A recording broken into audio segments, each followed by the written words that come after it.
எப்போது நீ அறிவாயோ அப்போதே சாந்தியடைவாய்.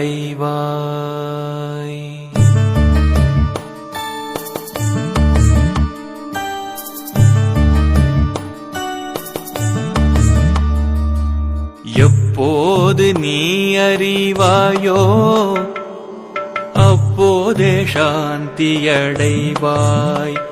இதை எப்போது நீ அறிவாயோ மனமே அப்போதே சாந்தியடைவாய்.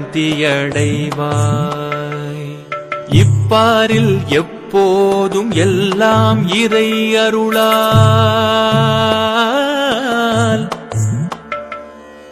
இப்பாரில் எப்போதும் எல்லாம் இறை அருளால் தப்பாது அணுவளவும் சரியாய் நடப்பதாக எப்போது